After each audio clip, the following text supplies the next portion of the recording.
Que Dieu vous bénisse tous. Maintenant, nous allons passer à la prédication de la parole de Dieu.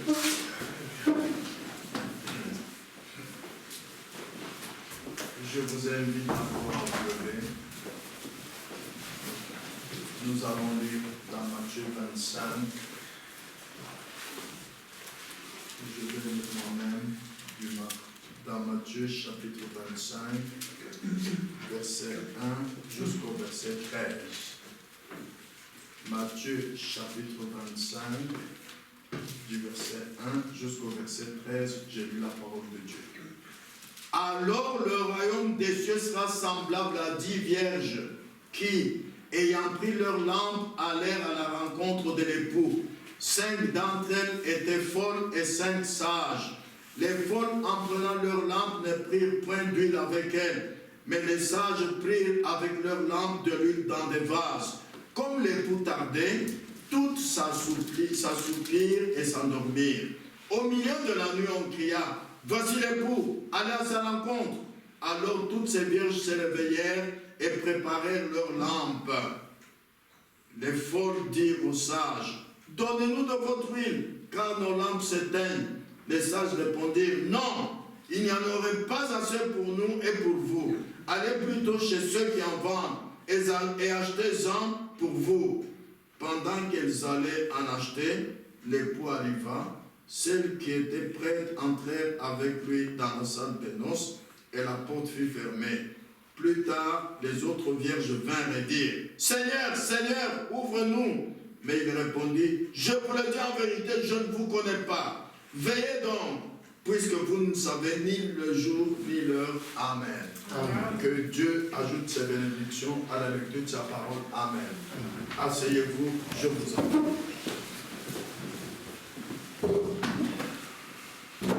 Toutes ces paroles que nous avons lues dans la Bible, c'est notre Seigneur Jésus-Christ qui parle sur la parabole des 10 vierges.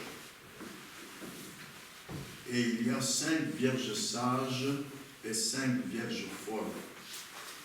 Mais par sa grâce, Dieu a mis dans mon cœur une chose à rendre plus claire pour vous dans cette parabole. Voici cette chose-là. Je lis cela dans Matthieu 25, versets 11 et 12. Matthieu 25, versets 11 et 12. Plus tard, les autres vierges vinrent et dirent, « Seigneur, Seigneur, ouvre-nous. » Mais il répondit, « Je vous le dis en vérité, je ne vous connais pas. » Amen. Frères et sœurs,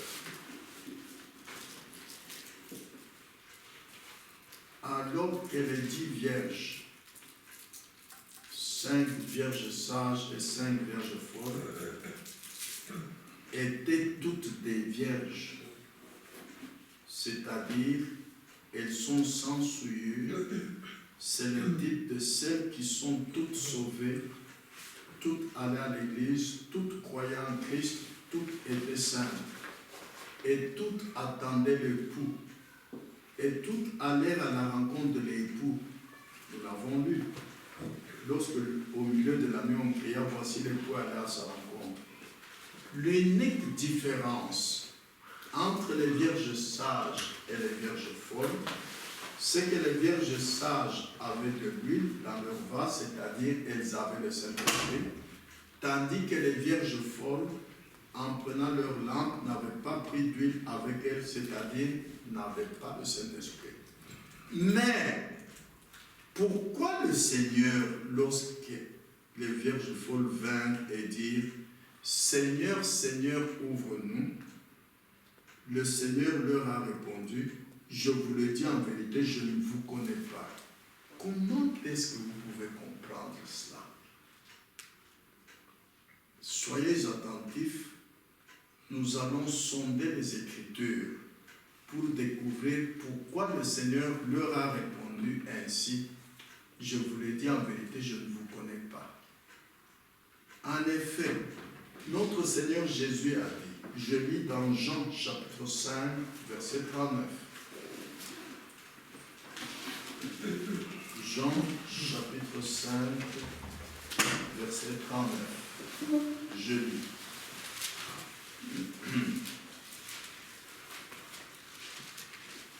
Vous sondez les Écritures parce que vous pensez avoir en elles la vie éternelle. Ce sont elles qui rendent témoignage de moi. Ce sont les Écritures qui rendent témoignage de Jésus. Alors aujourd'hui, en sondant les Écritures, c'est pour découvrir comment les Écritures rendent témoignage de Jésus quand il a dit aux vierges folles, en vérité, je vous le dis, je ne vous connais pas. Oh là là. Comment est-ce que quelqu'un qui est sauvé sans péché devant le Seigneur Saint, le Seigneur peut lui dire, je ne vous connais pas? Suivez bien. Sachez que il y a toujours trois catégories de personnes. Un, l'incroyant, c'est-à-dire le pécheur. Deux, le chrétien formaliste. Et trois, l'église sauvée, ceux qui sont sauvés. Et dans cette église sauvée, parmi ceux qui sont sauvés, il y a deux groupes. L'un d'eux est représenté par les vierges folles et l'autre est représenté par les vierges sages. Considérons maintenant ces deux groupes parmi ceux qui sont sauvés. Les vierges sages et les vierges folles. Une femme vierge, c'est une femme qui ne connaît pas d'homme. Souvenez-vous, Marie qui était fiancée à Joseph, quand l'ange est venu lui dire, tu seras enceinte, tu auras un fils. Marie a dit, mais comment je serai enceinte, je ne connais point d'homme. Vous voyez, une femme vierge, c'est une femme qui ne connaît pas d'homme. Une femme vierge, c'est une femme qui n'a jamais commis l'impudicité. C'est une femme qui n'a pas livré son corps au plaisir de la chair. Il y en a qui sont pressés. Il y en a qui peuvent rester comme ça jusqu'à 30 ans, 40 ans. Oui. Ça dépend de chaque femme. Et vous ne pourriez rien trouver à dire de mal dans la vie d'une femme vierge. Cependant, les vierges folles manquent d'aller près de l'époux et manquent de participer à l'enlèvement. Oh là là là là, frères et sœurs, quand nous sommes ici et Dieu nous a appelés, n'oubliez pas, c'est pour aller à l'enlèvement. Alors écoutez comment les vierges folles manquent d'aller à l'enlèvement. Suivez bien cet enseignement biblique. Pourquoi est-ce que les vierges folles manquent d'aller à l'enlèvement, manquent d'aller près de l'époux quand il est revenu? D'abord, considérons ce que les Écritures nous montrent. Qui sont les vierges folles? 1. Les vierges folles, ce sont celles qui ont cru, qui vont à l'église, qui sont sans péché sanctifiés, mais qui veulent se rendre agréables selon la chair. Lisons Galates 6, verset 12. Galates 6, verset 12.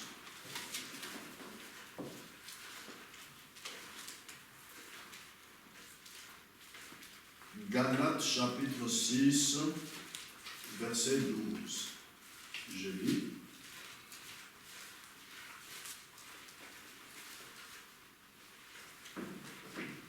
Tous ceux qui veulent se rendre agréables selon la chair vous contraignent à vous faire circoncire uniquement afin de n'être pas persécutés pour la croix de Christ. Ils ne veulent pas suivre le chemin que Dieu a tracé, ils veulent prendre leur propre chemin. Ah! Frères et sœurs, les vierges folles, ce sont des croyants véritable, mais qui veulent se rendre agréables selon la chair. Or, la parole de Dieu dit, mon frère Luc, tu peux nous lire Jean chapitre 6, verset 63. Frère Frédéric, tu prépares Romains chapitre 8, verset 5. Frère Alexandre, tu prépares Romains 8, versets 7 et 8. Frère Luc, Jean chapitre 6, verset 63. Écoutez ce que Jésus a dit aux croyants. C'est l'esprit qui vivifie, la chair ne sert de rien. Les paroles que je vous ai dites sont esprit et vie. C'est la chair ne sert de rien. Même comme vous êtes en train d'écouter la prédication là, vous n'avez pas besoin de votre intelligence pour raisonner, avoir une conviction personnelle de ce que le prédicateur a prêché. Non. Non. L'esprit vivifie les paroles que vous entendez. Amen. Ah. Mais les vierges folles, elles, voulaient se rendre agréables. Après avoir entendu la parole, elles voulaient se rendre agréables selon la chair. Mon frère Frédéric, tu peux nous lire Romains chapitre 8, verset 5. Ceux en effet qui vivent selon la chair s'affectionnent aux choses de la chair, tandis que ceux qui vivent selon l'esprit s'affectionnent aux choses de l'esprit. Ah, ce qui est né de la chair est chair, ce qui est né de l'esprit est esprit. Amen. Vous ne pouvez pas mélanger cela, faites bien attention. Voilà l'erreur de vierge folle, voilà l'erreur de beaucoup de gens.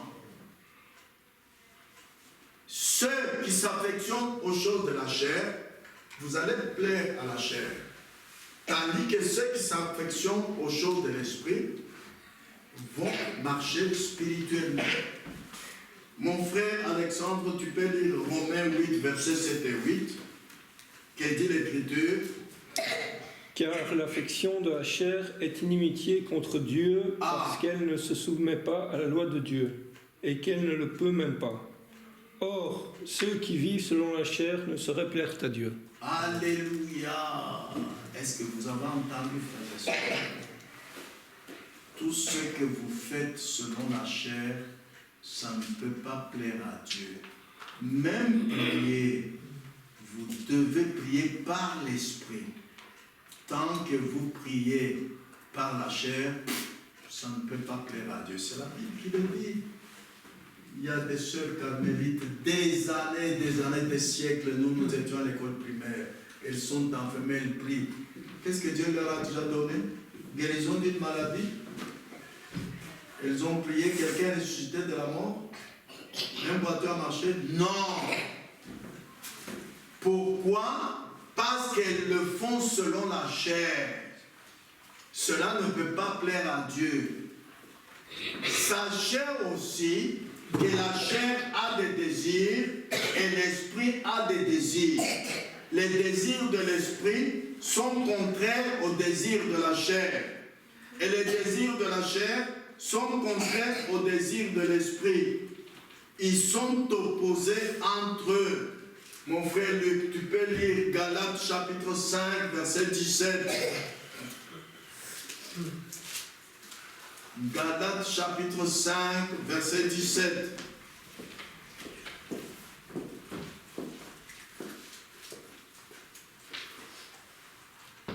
Car la chair a des désirs contraires à ceux de l'esprit, et l'esprit en a de contraires à ceux de la chair, qui sont opposés entre eux, afin que vous ne fassiez point ce que vous voudriez. Vous avez compris qu'en sondant les Écritures nous enseignent que ceux qui vivent selon la chair ne peuvent pas plaire à Dieu et ne peuvent pas se soumettre à la loi de Dieu. La chair ne peut pas vous amener à obéir à la parole de Dieu. Non, frères et sœurs. C'est l'erreur des dénominations. Ne retournez pas dans cette erreur. Quand Dieu dit ne faites pas ceci, ne pensez pas que quand il vous est prêché qu'un croyant ne fume pas, ne pensez pas que, écoutez, ne vous en faites pas, d'ici moi je vais abandonner de fumer. Non. Ça, ce n'est pas la voie tracée par Dieu. Jésus a dit en Jean 15, verset 5, sans moi, vous ne pouvez rien faire. Quand le Saint-Esprit viendra, l'Esprit de vérité, il vous conduira dans toute la vérité. Pour vivre n'importe quelle chose que Dieu dit, il vous faut être conduit par le Saint-Esprit. Mais les vierges folles voulaient se rendre agréables selon la chair. Nous l'avons lu en Galates chapitre 6, verset 12. C'est pourquoi elles n'ont pas eu le Saint-Esprit, malgré qu'elles étaient vierges saintes. Mais les vierges sages ont eu le Saint-Esprit. Vous voyez? Alors qu'elles voulaient se rendre agréables selon la chair, mais Jésus a dit dans Jean 4,24, Dieu est esprit. Il faut que ceux qui l'adorent, l'adorent en esprit et en vérité. Oh là là! Dieu aime ceux qui l'adorent en esprit et en vérité. Écoutez Éphésiens chapitre 6, ce que je vous ai dit tantôt là. Ne vous limitez pas à faire tout selon la chair.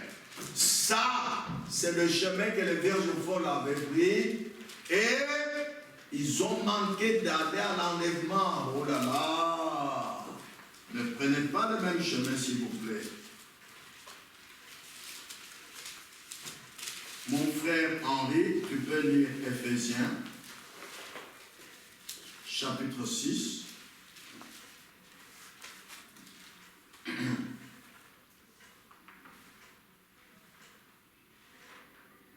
Verset 18. Éphésiens 6, verset 18. Tu peux lire? Ah, il y a deux Henri. Ok, vas-y. Faites en tout temps par l'Esprit toutes sortes de prières et de supplications. Veillez à cela avec une entière persévérance. Et priez pour tous les saints. Quand vous priez, frères et sœurs, ne vous cantonnez pas des années à prier par la chair. Non! Ça, c'est la tendance dénominationnelle. Ça, c'est le chemin que les vierges folles avaient pris, malgré qu'elles étaient saintes, purifiées, sans aucune faute. Mais elles ont manqué d'aller auprès de l'époux, elles ont manqué d'aller à l'enlèvement, elles ont manqué d'avoir le baptême du Saint-Esprit. Je vous en supplie, il est temps de chercher à prier par l'Esprit. Amen. Les vierges folles, qui sont-elles? Ce sont des croyants qui n'avaient pas les expériences spirituelles. Alléluia. Qu'est-ce qu'une expérience spirituelle? Je suis certain que quand je vais demander quelque chose à Dieu, il me répondra. Et j'attendrai. Je suis certain que, je vous ai toujours un exemple facile, j'ai une boule ici. On a fait pour moi, je rentre à la maison, j'ai dit aux membres de famille, la boule qui était ici là, elle est partie. Mais elle est là, dit non, non, non, non. Dieu ne ment point, j'ai la foi. La boule est partie, elle n'est pas là. La foi est une fermation de choses, une démonstration des choses qu'on ne voit pas. Je m'attends à Dieu, pas à vous. Pouvez-vous moquer de moi, mais moi, je regarde à Dieu. Est-ce que vous nous avez déjà demandé, nous les prédicateurs, à moi ou à frère Jean-Claude ou n'importe qui, mais d'où est-ce que vous recevez la prédication que vous nous donnez? Vous priez ou bien vous cherchez dans les brochures et vous entraînez? Non. Nous passons par une expérience spirituelle. Amen. La prédication que je vous donne ici, quand le frère a fini, le frère Lazare, je dormais un jour, je me levais à 5 h du matin, une voix me parle. Prends ça. Voilà l'expérience spirituelle. Maintenant, vous devez croire au résultat que Dieu va montrer. Ne vous bornez pas aux expériences charnelles, non. Ça, c'est la vie de vierge folle. Elle ne faisait pas des expériences spirituelles. C'est ça, les vierges folles. Elle ne cherchait pas Dieu. Elle n'avait pas soif du Saint-Esprit. Voilà pourquoi, malgré qu'elles attendaient l'époux, elle n'avait pas le Saint-Esprit. Mais pourtant, la chair ne sert de rien. Parce que c'est Dieu qui a commencé l'œuvre du salut. Il est écrit en Romains 8, 29, ceux qu'il a connus d'avance, avant même qu'il ait créé quoi que ce soit, il connaissait ses enfants. Il les a prédestinés à être semblables à son Fils. Et ceux qu'il a connus d'avance, il les a aussi appelés. Lui, ce n'est pas toi qui es venu à l'église de toi-même. Non, c'est Dieu qui t'a appelé. Ceux qu'il a appelés, il les a justifiés. Ceux qu'il a justifiés, il les a glorifiés. Et Dieu ne peut pas échouer de faire arriver son œuvre de salut jusqu'au bout. Mais les vierges folles n'ont pas marché jusqu'au bout. Malgré qu'elles étaient sauvées, propres, sans péché. Mais elles n'ont fait qu'une partie du chemin avec Christ. Elles ne sont pas arrivées au bout. Voilà l'erreur de beaucoup de frères et sœurs. Voyez où est-ce que Dieu a commencé le chemin avec vous? Il a commencé le chemin avec toi, mon frère, quand tu n'étais même pas né. Amen. Dites Amen. Amen. Vous croyez ou pas? Dieu a commencé avec toi, tu n'étais même pas né. Et quand tu es né, peu importe que tu sois dans le bar, que tu sois chez les catholiques, que tu sois chez les pentecôtistes, c'est lui qui va te dire, qui a dit à Saul de quitter les pharisiens et de venir dans l'église de Dieu? C'est Dieu lui-même. Ne vous moquez pas de quelqu'un qui va au bar maintenant, qui fume, qui boit. Non, non, non, non. C'est Dieu qui sauve, c'est Dieu qui appelle. Amen. Amen. Ah. C'est Dieu qui a appelé Saul, Saul. Sors de là, va ici. Dieu connaît ceux qui sont prédestinés. Mais les vierges folles ne s'attendaient pas à Dieu. Elles voulaient marcher selon leur conception charnelle, selon leur intelligence charnelle. Non, frères et sœurs, c'est Dieu qui a commencé l'œuvre et c'est lui qui l'achèvera. Toi, tu n'as qu'à te laisser conduire par l'Esprit de Dieu. Aujourd'hui, vous pouvez être sauvés, vous pouvez être sanctifiés et purs. Sachez qu'il y a les désirs de la chair et il y a les désirs de l'esprit. C'est vous seuls qui choisissez. Mais si vous choisissez de vivre selon les désirs de la chair, vous êtes comme les vierges folles. Et vous n'avez pas les expériences spirituelles, vous ne cherchez pas Dieu. Et Dieu dit, mon frère Henri ici, Romains 3, verset 11, tu peux lire. Romains chapitre 3, verset 11. Que dit l'Écriture? Nul n'est intelligent, nul ne cherche Dieu, tous sont égarés, tous sont pervertis. Voilà. Égarés pourquoi? Dieu t'a appelé, il t'a sauvé. Tu crois en Dieu, tu crois en Jésus-Christ, tu vas à l'église, tu es sanctifié, tu es pur. Mais tu ne cherches pas Dieu. Tu ne cherches pas d'aller jusqu'au bout du chemin, d'atteindre le salut complet. Oh, Dieu accorde une délivrance totale, pas partielle. Mais toi, n'étant pas encore arrivé au bout du chemin, tu te confies en toi-même. pas tes convictions, ton intelligence, ta connaissance charnelle. Alors, en ce moment-là, Dieu dit, vous n'êtes pas intelligent. C'est comme les vierges folles. Ils n'étaient pas intelligents. Elles n'avaient pas sorti du Saint-Esprit. Elles n'avaient fait aucune expérience spirituelle. Mais que dit l'Écriture? Mon frère Alexandre, Psaume 14, verset 2. Que dit l'Écriture? Écoutez ce que la parole de Dieu dit. Quelqu'un qui est sauvé, sanctifié,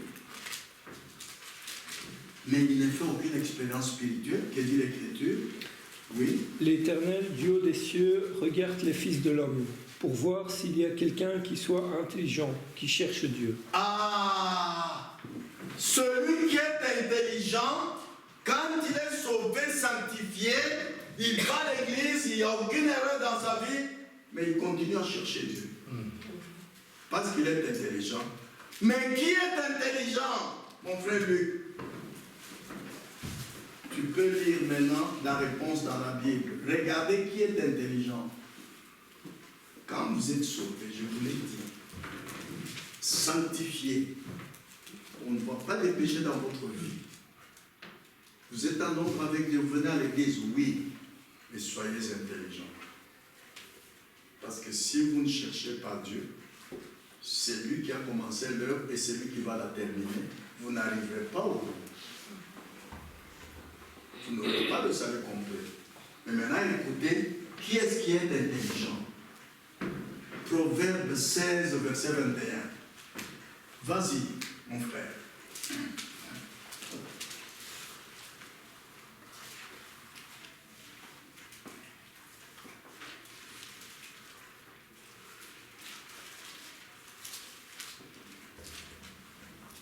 Celui qui est sage de cœur est appelé intelligent, et la douceur des lèvres augmente le savoir.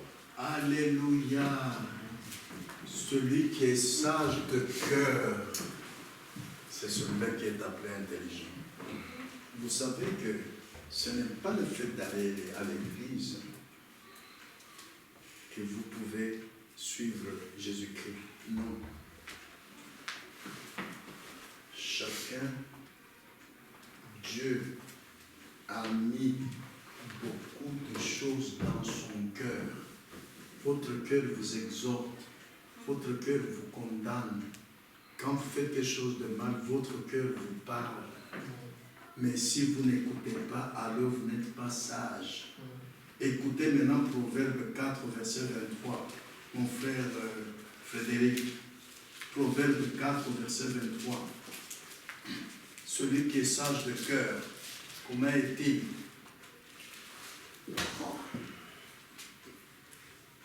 Garde ton cœur plus que toute autre chose, car de lui viennent les sources de la vie. Alléluia! Du cœur viennent des sources de la vie. Je vais vous poser une question. En Afrique, il y a des tribus qui obligent leurs filles d'aller au mariage vierge. Et c'est dans la Bible. Qui leur a appris ça? Dans leur cœur. Vous savez que les incroyants qui ne vont pas à l'église ou qui ne vont pas à l'église où ils entendent la parole de vérité peuvent vous donner des leçons?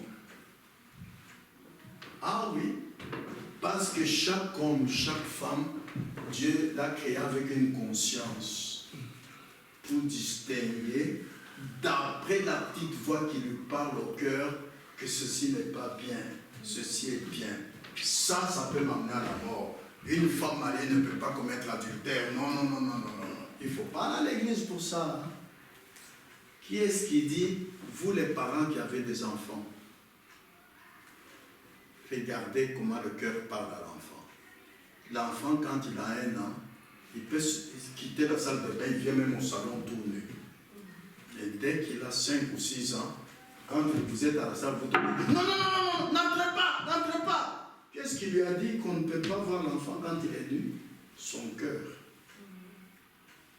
Vous voyez? Mais comment vous aujourd'hui, Dieu dit, Ce peuple est égaré parce que son cœur est éloigné de moi. Ah là là là là. Vous croyez, vous êtes sauvés, vous êtes sanctifiés, pas de péché dans votre vie, mais Dieu dit, mon frère Luc, 2 Corinthiens chapitre 7, verset 2, lis un peu pour nous cela, que dit l'écriture là-bas, écoutez ce que Dieu demande. 2 Corinthiens chapitre 7, verset 2.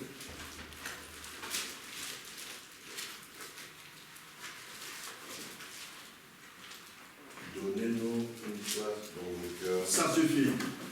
Quand vous venez ici à l'église, Dieu ne vous demande qu'une chose, c'est de lui donner une place dans votre cœur. Amen.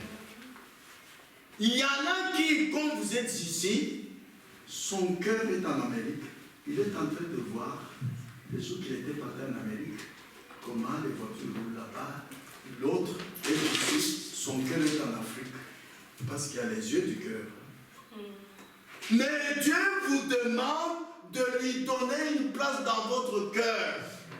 Rappelez-vous, les disciples sur le chemin d'Emmaüs, quand Jésus leur parlait, quand ils ne savaient pas que c'est Jésus, mais quand ils ont su, quand Jésus a coupé le pain et qu'il a disparu, ils ont dit, ah, notre cœur ne brûlait-il pas quand il nous parlait? Ah, la Bible dit, le cœur de l'homme médite la voix de l'homme. Alléluia. Mais les vierges sages ne suivaient pas ce que leur cœur disait. Les vierges folles, pardon, pas les vierges sages. Les vierges folles ne pouvaient pas faire une expérience spirituelle parce qu'elles ne suivaient pas ce que leur cœur leur disait. Elles faisaient tout après la chair. Mon frère, Frédéric, tu peux lire 1er Chronique, chapitre 22, verset 19. 1er Chronique, chapitre 22, verset 19. Que dit l'Écriture? Appliquez maintenant votre cœur et votre âme à chercher l'Éternel, votre Dieu. Levez-vous et bâtissez le sanctuaire de l'Éternel Dieu. Ça, c'est une expérience personnelle. Et c'est une expérience spirituelle. Quand tu vas chez toi, dans ta chambre, seul, tu dis, Seigneur, où es-tu? Seigneur, tu as parlé à Moïse, mais parle à moi aussi. La Bible dit, Dieu donne à l'homme ce que son cœur désire. Mais ne soyez pas comme les vierges folles qui ne tournaient pas leur cœur vers Dieu. Ils voulaient se rendre agréables selon la chair. Voilà pourquoi, malgré qu'elles étaient sauvées, elles allaient à l'église, elles étaient sanctifiées, sans péché, elles étaient vierges, mais elles ont manqué d'aller à l'enlèvement. Vous voyez, frères et sœurs, regardez, lorsque Jésus était ici sur terre, Jésus avait prêché à des milliers de Juifs, avait guéri beaucoup de malades, des boiteux ont marché, les morts sont ressuscités. Mais lorsque Jésus est monté au ciel, c'était là-bas, chez les Juifs. Mais c'est seulement ceux qui étaient intelligents, c'est-à-dire ceux qui étaient sages de cœur, qui n'étaient que 120 personnes, pas 500, qui ont fait cette expérience spirituelle d'entrer dans la chambre haute, de prier tous, de persévérer dans la prière d'un commun accord, jusqu'à ce que le Saint-Esprit est descendu. Lisez bien la Bible. Il n'y avait pas un prédicateur devant eux. Non, non, non, non, non, non, non. Ils étaient réunis, tous d'un même accord, tous un même cœur, et ils ne faisaient que prier, croyant que nous ne sortirons pas d'ici avant que Dieu nous donne le Saint-Esprit. Voilà ce que les vierges folles n'ont pas fait. Voilà ce que beaucoup de frères et de sœurs ne font pas. Ils s'attachent à ce qui est visible, à ce qui est charnel. Mais quand tu as entré dans une chambre haute, juste croyant que je ne sortirai pas d'ici, je ne cesserai pas de prier, même si c'est pendant 1 an ou 2 ans, jusqu'à ce que Dieu me baptise du Saint-Esprit. Voilà la soif du Saint-Esprit. Amen. Amen. Frères et sœurs, pour avoir le Saint-Esprit, il faut voir comment ceux qui étaient dans la chambre haute l'ont eu. Ils n'avaient pas de prédicateur devant eux. C'était une expérience spirituelle. Et quand le Saint-Esprit est descendu, dans Actes 2, 1 à 4, il y a eu l'évidence que le Saint-Esprit est descendu. Chacun a commencé à parler en d'autres langues. Et maintenant, les incroyants, quand ils sont sortis parler, celui-ci parlait en portugais, celui-là en néerlandais, celui-là en français, celui-là en lingala. Ils disaient, mais ces gens ne connaissaient pas ces langues, comment? Ils étaient étonnés. Quand Dieu fait quelque chose, quand le Saint-Esprit fait quelque chose à travers toi, c'est quelque chose qu'aucune personne n'a jamais fait. Et les gens seront étonnés. Retournons maintenant vers les Vierges folles. Et nous lisons dans Matthieu 25, verset 6. Je lis. Au milieu de la nuit, on cria, voici l'époux, allez à sa rencontre. Lorsqu'on cria au milieu de la nuit, voici l'époux, allez à sa rencontre, c'est notre Seigneur Jésus qui revient en tant qu'époux pour prendre son épouse qui s'est préparée. Et nous lisons cela dans Apocalypse 19, versets 7 et 8. Frère Henri, quand tu peux lire. Apocalypse 19, versets 7 et 8. Pour que Jésus vienne prendre l'épouse, ce n'est pas tous les croyants, c'est seulement ceux qui se sont préparés. Voilà ce que les vierges folles n'ont pas fait. Tu peux lire Apocalypse 19, versets 7 et 8.